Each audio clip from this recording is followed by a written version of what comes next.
Hello everyone, this is the video lecture for College Algebra Math 1414 Section 2.5. We're going to talk about transformations. So transformations are changing or moving functions. And there is a big list that I got here. So let me give you the math, and I'll give you like a picture example, and then we'll go and do some actual math here in a second. So we always start with an f of x. F of x is our basic basis, I guess, something that we have as an example just on the side here. Let's say I got x squared. That's an easy one. And so we always start with an f of x. X squared in this particular case is a parabola, so we just have the shape. Well, now I want to change it. Now I want to move it. Now I want to reflect it and shift it and stretch it and all kind of little things like that. So I'm taking this and I'm going to alter it. We're going to start with vertical shifting. So if I do a plus or minus c, c being just some kind of number, I don't know, 2 or 5 or -1, this is called a vertical shift. Vertical, yeah, I spell it right. Okay, good. Shift. And so we had our original here, but maybe we want it a little higher, or maybe we want it a little lower. Something kind of like that. I'm just moving it up or I'm moving it down from its original spot there, basically at 0, 0. So as an example, I'm going to give you a small example with each one of these. Let's just say that I had x squared plus 5, something like that. Again, that's just going to make that parabola go up 5. I think that's too tiny. Let's make it bigger. I'm not having to squeeze here. 1, 2, 3, 4, 5. I mean, it literally goes up 5. It was right here. It was right here at 0, and now it's at 5. There you go. Here's another one. What about square root of x and then, say, minus 3? Well, the original square root x looks kind of like this. And then I'm going to say minus 3. 1, 2, 3, and I just do the same picture. Same picture, just move it around. So if you got I guess an original, and then simply plus or minus something on the outside, it's going to be a vertical shift. What if I had f of x minus plus c? Now this one's a little different. I'm going to call this one horizontal shift. Sorry for the bad handwriting. Horizontal shift. Horizontal shifting would look something kind of like, well, I guess here's the other one. Looks something kind of like this. Gosh, that just does not look good. Close enough. The main point is that we're going side to side this time. And here I'm going to the right, let's say, or to the left. So that's horizontal shifting. Notice that it's on the inside. And normally when I write this kind of thing, I would say plus minus blah, blah, blah, blah. Plus and minus, plus and minus. That's almost always what we write in algebra land. I've never heard of minus plus. Well, I did that because inside, opposites. Inside, opposites. Let me give an example. Let's say that I have x minus 3 squared. What really goes on is that this was an x squared, and I said, you know what? I'm going to expand the inside a little bit to actually have a real number inside instead of just a 0. So this is the new one. And I'm thinking, negative? That must be going in the negative land. Nope. Inside, opposites. This is actually going to be a shift to the right side. And so it was right here. And now I'm going to go 1, 2, 3. And there's my new one. That's what's going on. Here's another example. I like examples. Examples are good. Let's do, I like the square root of x plus 4. Something like that. Notice that that plus 4 is on the inside. Inside, opposites. You're thinking, plus, we must be going into plus positive land. Nope. So our original was right here. Trying to make it look like a dotted line there. That's our original square root. Looks kind of like a whoosh. Starts here at 0. And then I'm like, well, you know what? I'm going to shift this to the left by 4. 1, 2, 3, 4, and then whoosh. So same as the original, same picture, just I've moved it over to the left side now. Cool. We can combine these together to get all kind of fancy pictures, vertical and horizontal shifting and all that kind of stuff. But I wanted just to give you this intro before we jump into the actual questions, okay? So that's cool. Let's just do one example here of both. Let's just say that I have x minus 2 cubed plus 1. I'm trying to put stuff together. Notice on the inside here, what was it? Opposites. Inside opposites. I'm actually going to go to the right here, right by 2. But notice on the outside's like regular, I guess, and I'm going to go up. Positive means up. So my original cubic looks kind of like this. It's an x cubed. And I'm going to now take that graph. It was here at 0, 0. And I'm going to go 1, 2 to the right, and then 1 up. There's my new center, I guess you can kind of say. And then it does something like that. There's my new graph. Cool. So you can do all kind of different things with them. You might be asking, well, how do I know that an x cubed it looks like this? Well, that's actually a really good question. Let's talk about that. I'm glad we talked about it. It's not on my notes, but hey, it's a good question you brought up. Let's start with, first off, linear. Linear. If you ever see y equals mx plus b, it looks like a line. Good thing we just had a section all about that. Pretty interesting. And so here's another one. What if I had y equals x squared? That's going to be my parabola. They call that quadratic. Quadratic. There you go. And so whenever I see something squared, even if it's manipulated a little bit, whenever I see a square, I'm thinking a parabola. We got our cubic, which will be y equals x cubed. And again, it always looks like this. This is what a cubic looks like. So here in this particular example, I had a 3 power. I'm thinking it's a cubic. Yeah, I know there's a lot of stuff going on and everything, but I'm really just saying, hey, you know what? I see a 3 power. This better be a cubic. And so a cubic looks like this. Let's do some more. We got constant. It's going to be a flat line. This is just y equals c, just some kind of, I don't know, constant. 2, 5, negative 10, whatever. We got the square root, which looks like, well, the square root, and it does whoosh. We got the cube root, which is a little 3 there, and it looks like whoosh. Whoa, that was not a good whoosh. Whoosh, whoosh. It has 2 whooshes. It's the same kind of style as the square root, but it has 2 whooshes, so not just one. We have absolute value. Absolute value. We've seen this before. It's like a V shape, I guess. I think we've seen that before. Well, absolute value is a V shape. There you go. I can't think of another one right now. That's good enough for now. So we did all the basic ones. I'm sure there's others, of course, but these are things that would come up here. Absolute value of x, vertical lines. Okay. Do you have to memorize all this? Honestly, no. Because I'm going to show you what the homework looks like. It's a little different. But should you know this? Yes. I'm not saying you memorize literally everything. But just knowing pictures is a lot better than just numbers and stuff. Like, hey, try to remember that formula for when you got like some a plus b cubed. Try to factor it. I don't remember that one, but I do remember pictures. Pictures are easier. Just a thought. Okay, so we're going back to our list now. Sorry. Now we're going to talk about reflections. So we had shifting. Now we're going to do reflections. Sorry for that. I know I kind of broke off and started talking about stuff, but, well, you know. I have notes. I haven't gotten to anything good yet, so let's keep going. So I got a negative in the front, negative f of x. This is a vertical reflection. And so what a vertical reflection looks like is I have my original, say, parabola like this. And then my new one looks like that. It's just upside down. So this is literally negative x squared. See my original x squared? And I just put a negative in the front. So that's a vertical reflection. This could happen for square roots as well and all kinds of different things. So let's say I have this as my square root.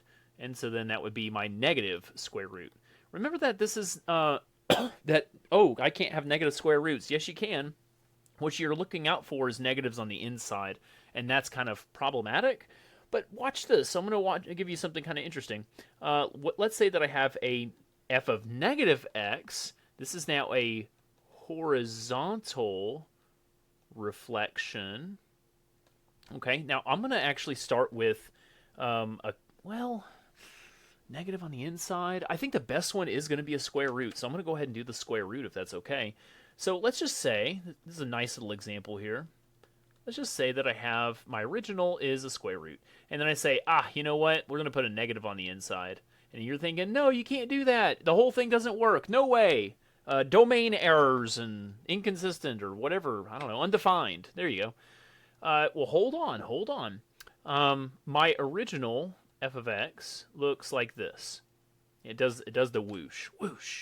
And so then I'm looking for now f of negative x. Think of it as a horizontal reflection. Horizontal means like side to side. Whatever was over here, now it's going to be over here. And literally, that is what it's going to look like. This was the original, and then I flipped it over. That is still a function. Here, do vertical line tests with me, you know? We got once, nothing over there, I don't really care.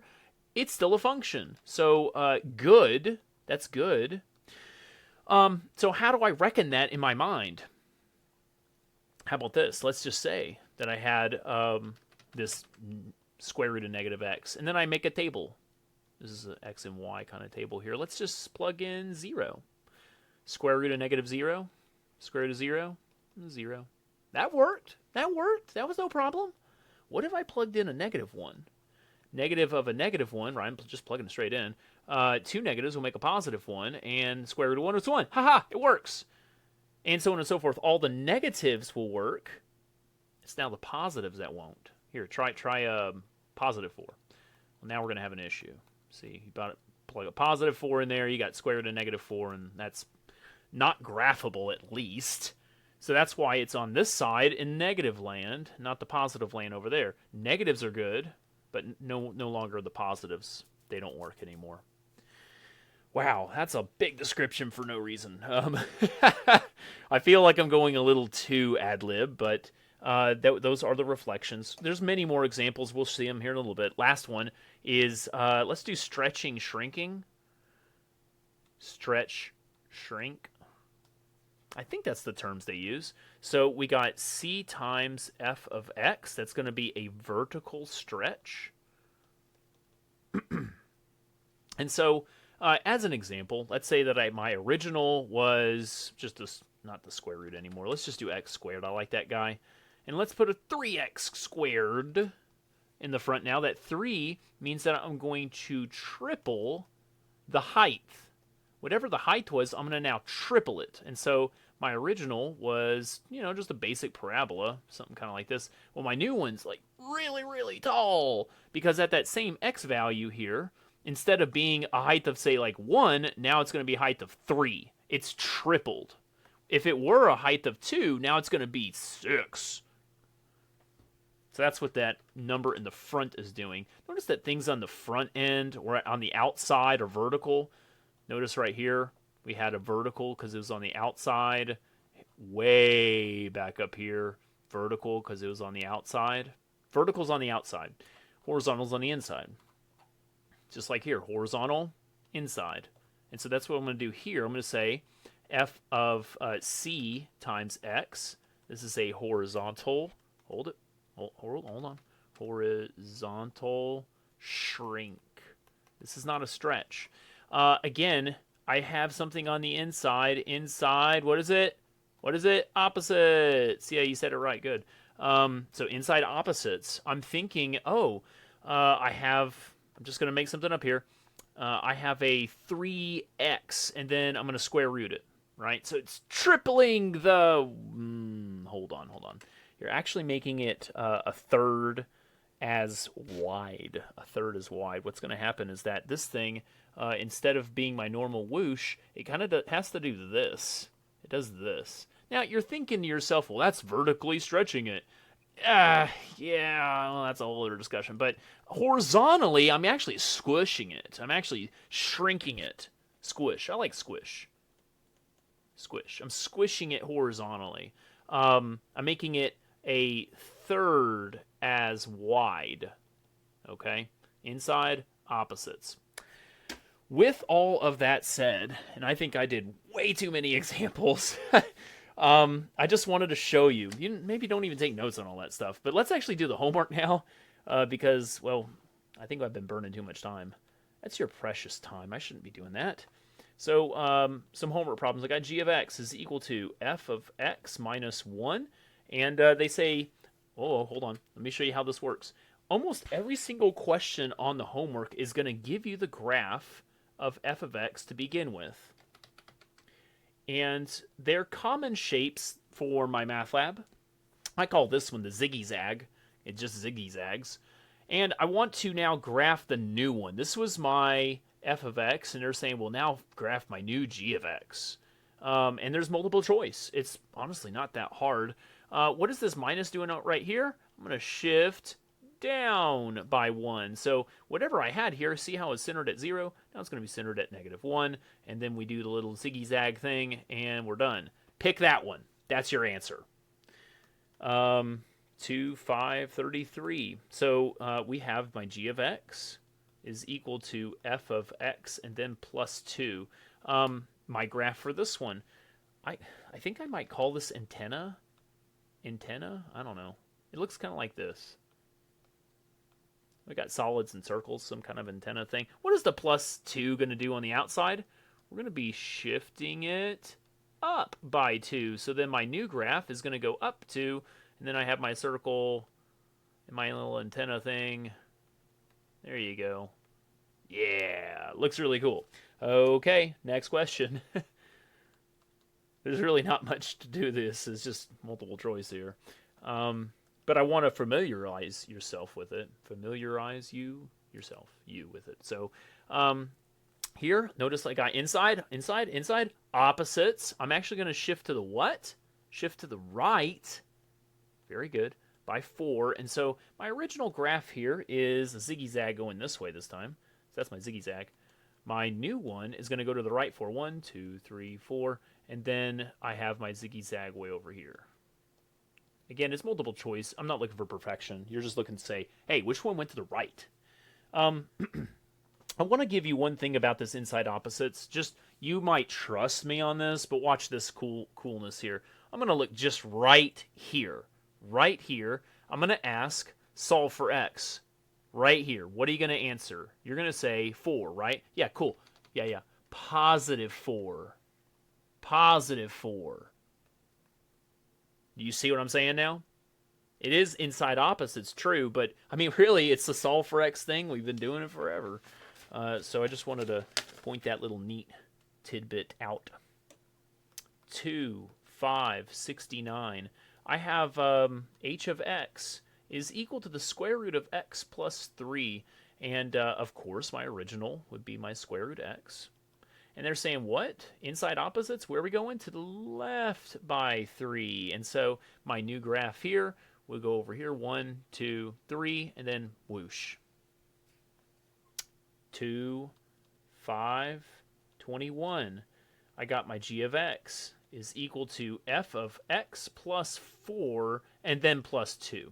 On the inside, I got opposites. This is actually going to the left by 4. But on the outside, it's just regular up, down. That's going to be going up. Let me try to redo that. Up by 2. So I'm going to go left by 4 and up by 2. What's my original? Ziggy-zag. Ziggy-zag. That's my original f of x. And so they're saying, okay, what's the new graph? What's my new g of x? I took this original here at 0, 0, let's say, and I'm going to go to the left 4, 1, 2, 3, 4. I'm going to go up 2, 1, 2. And then I'm going to do my little ziggy-zag. Whoa. Ziggy-zag. That's what the ziggy-zag looks like. There you go. Ziggy-zag. Ziggy-zag. Next one. 2, 5, 45. I got g of x is equal to f of x plus 2 minus 2. Notice here, on the inside, opposites, we're going to the left now, and on the outside, it's regular up, down. We're going to go down by 2. What was their original graph here is actually what I call hilltop. Looks like a hilltop. So there you go. Looks kind of like that. I call it hilltop. And so I want to take this hilltop, and I want to move it to the left 2 and down 2. Yeah, left 2, down 2, correct. So hilltop's going to be down here somewhere. I do not know where exactly. That one's a little harder because it doesn't have a point at 0. But the point is that you're looking for that one, multiple choice, click it, get it, done. All right, next question. You can see how rapid fire these are. This section is very fast. As soon as you got all the concepts. I have a negative in the front. That's going to be a vertical reflection. Vertical reflection. And so my original was a zigzag that looks like this. Zigzag. And so I'm going to reflect it. Now, it looked like this. And vertical reflection means it's going to be vertically flipped. It's upside down, basically. Upside down. So then I would have something that looks like this. There you go. Flip it upside down. Next one. 2, 5, 47. I have g of x is equal to negative f of x minus 1 and then minus 1. They give me hilltop. So this is a hilltop problem. There you go, hilltop. And so that's my original f, and they're saying, okay, find out what g is, and here we go. All right. Pause. Unpause. So this one is different. It's much more difficult. It's much more difficult because there's a lot going on. Now I can decode a lot of this stuff. See, I got a minus in the front. That's a vertical reflection. I got this right here on the inside. Inside opposites, I'm going to go to the right by 1. And then on the outside, regular old up, down. So we're going to go down. If you went and did multiple choice and picked the one on the right and went down and was flipped upside down, well, actually, I think that is correct. Okay, cool. Well, sometimes it's not always so easy. It is that easy here. I was suspecting there was going to be something else going on. I guess not. So that's okay. That's okay. So multiple choice, it's going to end up looking like this because, again, it went to the right, it went down, and then it got flipped upside down. So that's my answer. I'm going to do this a little bit more slowly just because I said I would, and that's fine. I'm going to start from the inside out. So let's start by taking this guy, and I'm going to move him to the right by 1. So he was right here, but now I want to move him to the right. And I'm exaggerating the move a little bit, but that's okay. There you go. So I moved him to the right. Okay. Next one. Working inside out. This guy comes next. He's multiplied. So I got a negative on the outside. It's going to flip it upside down. And so I have now a flip upside down of the same thing. And then finally, I can work with that minus 1, that downward thing. So I'm going to go take this and shift it down 1. Here, let's go down a lot more. There you go. I'm exaggerating. Come on, make it look good. There we go. Painting a picture here. There's your answer. You can do it step by step by step. It's supposed to be an arrow.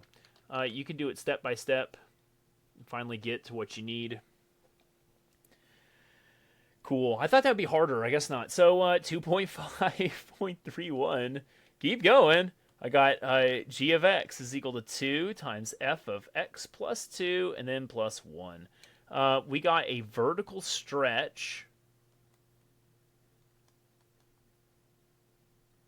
I got right here a shift to the left, inside opposites, and then I got a shift going up.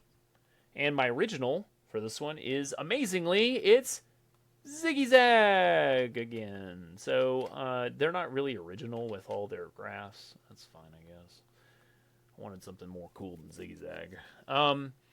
So we're going to the left, and then we're going up, and then we're going to vertically stretch it, meaning like it's going to be twice as tall. And so I'm going to go to the left by 2. I'm going to go up 1, so there's my new center. And I'm going to make it twice as tall. So twice as tall. Swoosh, swoosh, swoosh. Very, very spiky. Great fun. 2, 5, 7, 5. I have no clue if you're like laughing or if you're like, oh gosh, not again. Can't handle this guy. 1/2 of the square root of x plus 1. So I have right here, this is going to be a vertical shrink. It's still vertical because it's on the outside. But notice that it's a half. So I'm going to say it's half as tall. That's what it's trying to say, half as tall. This guy's on the inside opposite, so I'm going to go to the left here, left by 1. Notice that, what is the original graph here we're talking about? Square root. What's the predominant thing that you're seeing here is square root. So my original square root looks kind of like this, square root x. Well, I'm going to make it half as tall, and it's going to go to the left by 1. So left by 1, and then half as tall. It would do this. That's my first thoughts with the whoosh, but half as tall, it's like that. It's gotten compressed. It's like I'm squishing it vertically. I would show hands, but I don't have my hands out right here, so I can't really show you. Okay, and I think this is the last problem here. There's not really a lot of variations. The last problem I have is g of x is equal to 2 times f of 1/2 x. There's actually a lot going on here. The 2 on the outside is going to double my height. But the half on the inside, opposites. You're not thinking it's going to half the width. You're thinking half? No, it's going to double the width. Inside, opposites. I'm doubling the height and doubling the width. Now, the original was kind of like Hilltop, but he's kind of low for some reason. I don't know. They got more creative finally. And so we got Hilltop. Well, I'm wanting to double that height and double the width. So here we go. I'm going to double the height and double the width. You can't really see it, but what I would say, this is more like a zoom in, okay? Can I actually do that here? Will it let me? Here. Boop, boop, boop, boop, boop, boop. See how I'm actually, like, I'm doubling its width and height for you? So, like, look for the picture that's zoomed in. It looks like it's zoomed in or something. Ah, math. How fun. That's all I got. We're done here. Thank you very much. Have a great day.